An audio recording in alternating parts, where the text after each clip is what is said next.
Hello students, reaction mechanism में अब तक जो हमने पढ़ा वो यहाँ पे एक एग्जांपल के रूप में मैं आपको बता रहा हूँ। जैसे मान लो कि इंजीनियरिंग है, इस पे हमको Cl2 ऐड करना है। ये इलेक्ट्रोफिलिक सब्स्टिट्यूशन है। क्या है बच्चों? Electrophilic substitution. इलेक्ट्रोफिलिक सब्स्टिट्यूशन जब भी होगा, Cl मैं यहाँ पे ऐड करने वाला हूँ, वो कहाँ पे अटैक करेगा? आप बताओ। बेंजीन रिंग का इलेक्ट्रॉन डेंसिटी जहां बढ़ेगा तो इलेक्ट्रोफिलिक सब्स्टिट्यूशन रिएक्शन रिंग पे होगा, ये हमें पता था। अच्छा, अगर ये एक्टिवेटिंग ग्रुप है, देखो ये प्लस आई ग्रुप लगा हुआ है, तो ये एक्टिवेटिंग रिंग को एक्टिवेट कर रहा है, ये इलेक्ट्रॉन देगा और ये इसकी इलेक्ट्रॉन डेंसिटी बढ़ जाएगी। इलेक्ट्रॉन डेंसिटी बढ़ेगी तो कहाँ पे सबसे ज़्यादा बढ़ेगी? मैंने बताया था आपको, ऑर्थो एंड पैरा पे सबसे ज़्यादा बढ़ेगी। अगर डीएक्टिवेटिंग ग्रुप लगाएंगे तो ऑर्थो और पैरा पे सबसे ज़्यादा घट जाएगी, इसलिए इलेक्ट्रोफाइल मेटा पोजीशन पे अटैक करता था। ठीक है, आपको मेरी बात समझ में आ गई? यहाँ पे क्या लगा हुआ है? Activating group. तो कौन कौन सा कंपाउंड बन सकता है, जरा ध्यान से देखो। ACH3, ACH3। अब कुछ भी नहीं करना आपको, ऑर्थो और पैरा पोजीशन से हाइड्रोजन को निकालने का, वहां Cl जोड़ देने का। ऑर्थो और पैरा पोजीशन से हाइड्रोजन को निकालने का, Cl जोड़ देने का। ये देखो, ये इंडक्टिव इफेक्ट शो कर रहा है। ठीक है, ये जितना पास होगा उतना ही ये मेजर होगा। तो ये मेजर और माइनर का जो बातें हैं ना, वो सारी बातें GOC में जो स्टेबल वो मेजर। GOC में मैं एक एक बात को बहुत अच्छे से पढ़ाया है मैंने, तो उसमें अगर जो स्टेबल आपको मिलता है, उसके कॉन्सेप्ट से जो स्टेबल है वो मेजर है। अब देखो, ये वापस से एक्टिवेटिंग ग्रुप है। अब HNO3 कंसंट्रेटेड H2SO4 के प्रेजेंस में NO2 का एडिशन, नाइट्रेशन मैंने बताया था। अच्छा बताओ, ये कहाँ लगेगा? CH3, यहाँ भी CH3। बताओ ये कहाँ लगेगा? NO2 एक बार यहाँ लगेगा और NO2 यहाँ लगेगा। अब देखो, ये भी इलेक्ट्रोफिलिक सब्स्टिट्यूशन रिएक्शन, कुछ सोचने का ही नहीं है इसमें, तो कुछ सोचने का ही नहीं है।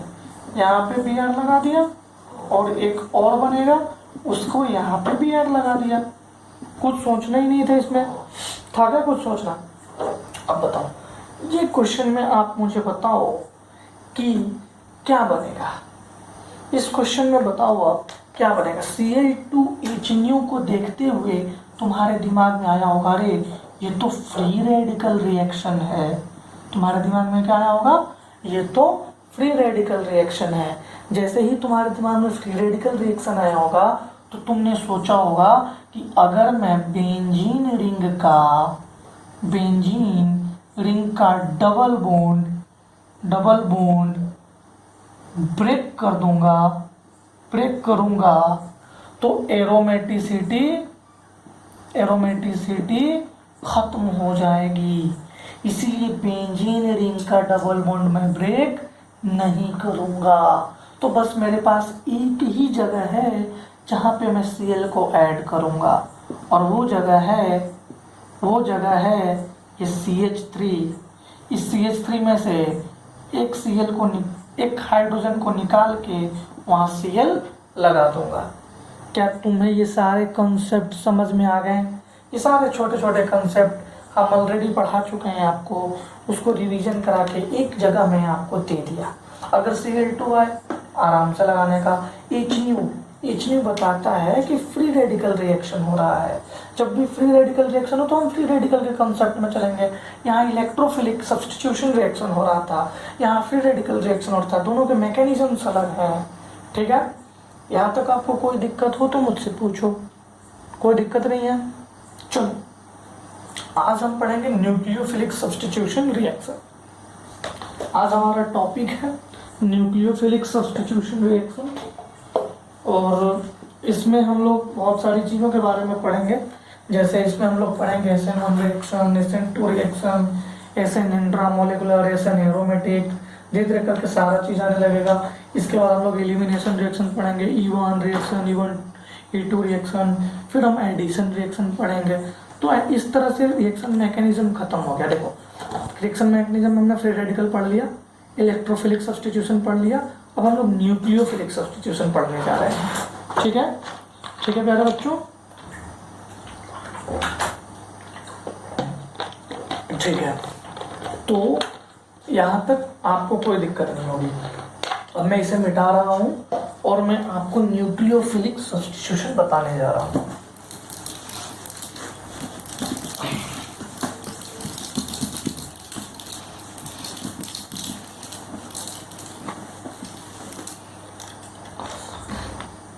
देखो,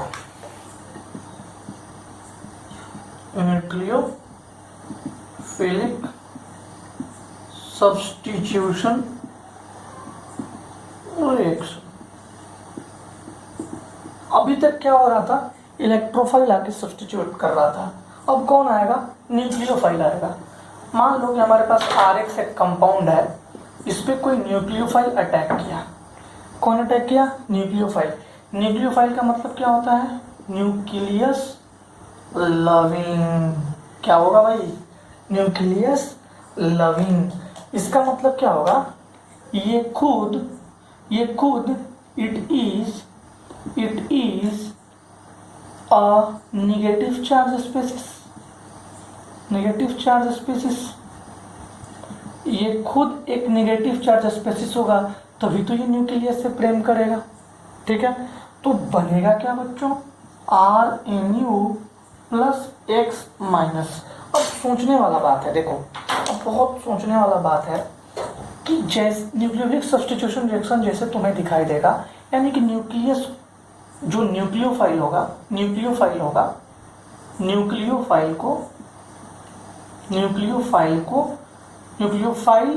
विल बी सब्स्टिट्यूटेड। तो देखो, जिस तरह से इलेक्ट्रोफाइल में 3 स्टेप था, इसमें भी 3 स्टेप इन्वॉल्व होगा। वो कौन कौन सा स्टेप इन्वॉल्व होगा, 3 स्टेप इन्वॉल्व। अच्छा एक बात बताओ, इलेक्ट्रोफिलिक सब्स्टिट्यूशन में कौन कौन से स्टेप थे, जनरेशन ऑफ इलेक्ट्रोफाइल। यहाँ पे होगा formation of carbocation.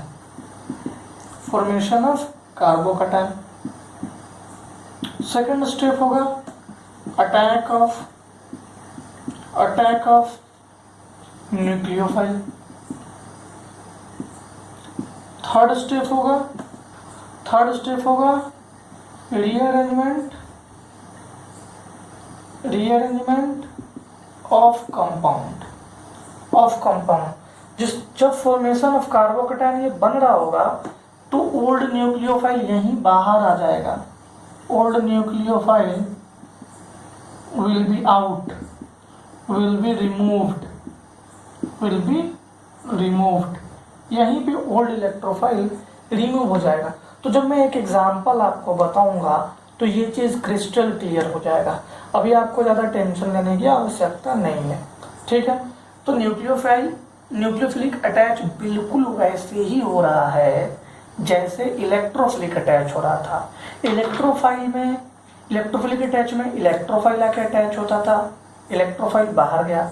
Nucleophilic substitution में न्यूक्लियोफाइल आके अटैच होगा और ओल्ड न्यूक्लियोफाइल बाहर जाएगा। बाकी कोई डिफरेंस नहीं है, देख लो आप, कोई डिफरेंस नहीं है।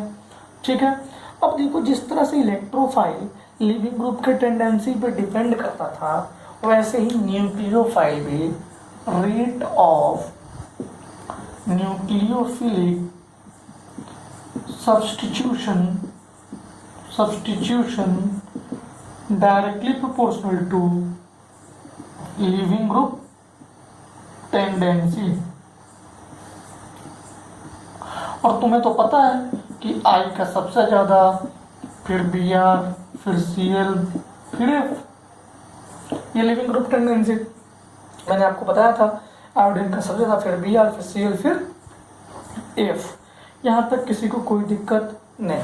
अब देखो एक छोटी सी बात मैं यहाँ लिख देता हूँ, यहाँ बोर्ड पे दिख रहा है ना, हाँ मैं यहाँ छोटी बात लिख देता हूँ आपको कि जितना अनायन स्टेबल होगा, मोर nucleophilic substitution.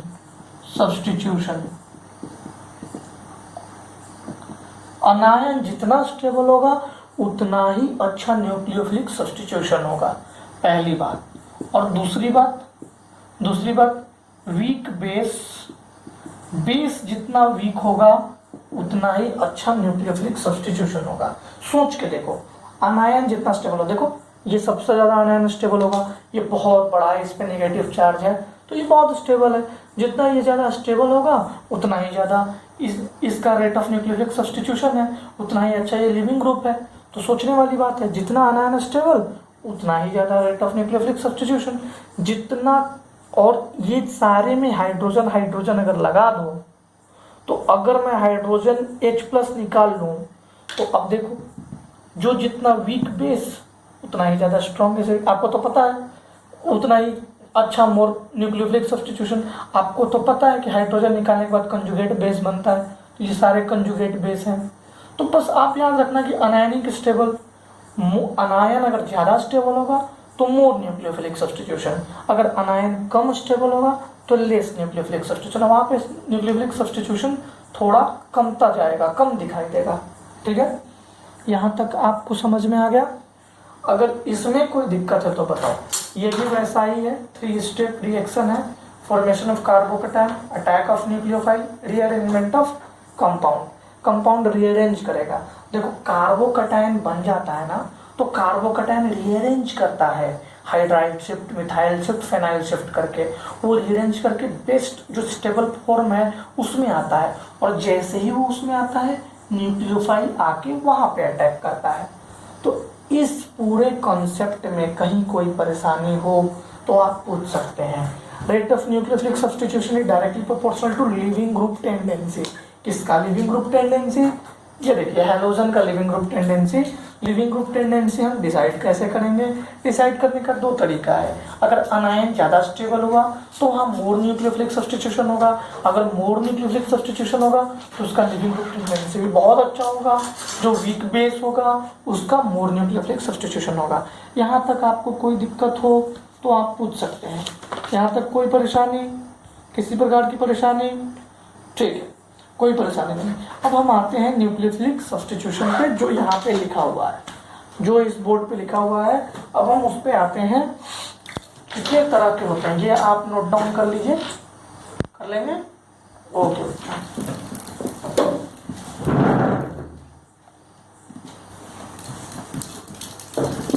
Nucleophilic substitution generally 4 तरह के होते हैं। न्यूक्लियोफिलिक सब्स्टिट्यूशन देखिए, न्यूक्लियोफिलिक सब्स्टिट्यूशन, ये ऊपर लिखा हुआ है वो रिएक्शन सब्स्टिट्यूशन 4 टाइप्स के होते हैं। 4 टाइप्स के।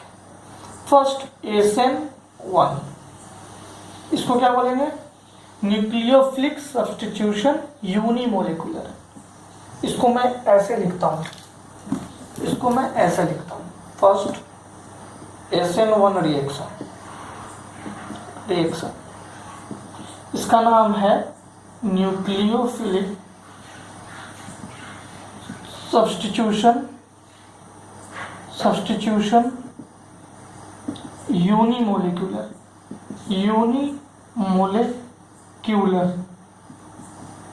एक ही मॉलिक्यूल है सब्स्टिट्यूशन के समय में, यूनिमोलिकुलर। ठीक है, ये जब आपको आगे बताएंगे तो आपको समझ में आएगा।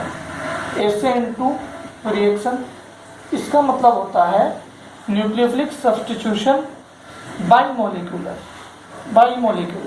और बेसिकली यही दोनों हमें पढ़ना है।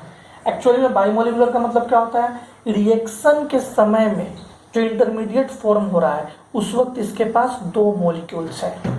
यूनिमोलिकुलर का मतलब क्या है? जो इंटरमीडिएट बन रहा है या जब अटैक हो रहा है या जब RDS स्टेप है, रेट डिटरमाइनिंग स्टेप है, उस वक्त 1 मॉलिक्यूल है, इसलिए SN1। SN2 मतलब जब 2 मॉलिक्यूल हो तो SN2। तीसरा होता है SNI रिएक्शन। बेसिकली यही दोनों क्वेश्चन आते हैं नीट में, इससे क्वेश्चन आता नहीं है फिर भी हम पढ़ लेंगे। Nucleophilic substitution intramolecular. चौथा होता है SNAR nucleophilic substitution aromatic. Nucleophilic substitution aromatic, ये 4 तरह के हमारे टोटल कंपाउंड्स हैं, टाइप्स हैं न्यूक्लियोफिलिक सब्स्टिट्यूशन के, जिसे हमें पढ़ने हैं। हम एक एक करके पढ़ेंगे।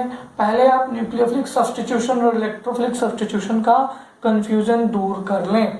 न्यूक्लियोफिलिक सब्स्टिट्यूशन और इलेक्ट्रोफिलिक सब्स्टिट्यूशन में बहुत अंतर है, लेकिन बहुत सारा सिमिलरिटीज भी है। जैसे इलेक्ट्रोफिलिक सब्स्टिट्यूशन में generation of electrophile, attack of electrophile, removal of old electrophile, ये 3 स्टेप होता था। यहाँ पे फॉर्मेशन ऑफ कार्बोकटायन, जैसे ही कार्बोकटायन बनेगा तो न्यूक्लियोफाइल जो पुराना है वो निकल जाएगा। अब हम अटैक करेंगे नया न्यूक्लियोफाइल को, ठीक है। इसके बाद में रीअरेंजमेंट होगा।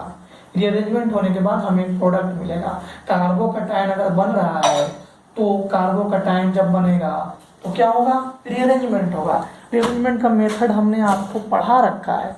किसमें पढ़ाया है? आपको हमने जीओसी में पढ़ाया है। Hydride shift, phenyl shift, methyl shift. तो आप शिफ्टिंग करके आप कर लोगे। तो अगले क्लास में हम SN1 पढ़ेंगे, फिर SN2 पढ़ेंगे, SNI और SNAR धीरे धीरे आएंगे। तो दूसरे हेलो एल्केन्स में आएगा, हेलो एरेन्स में आएगा, तो वहां पे ये दोनों को पढ़ेंगे, ठीक है। तो आप अभी ये अच्छे से रिवीजन करो। बाकी पुराना कोई भी डाउट है तो आप मैसेज करना, ओके।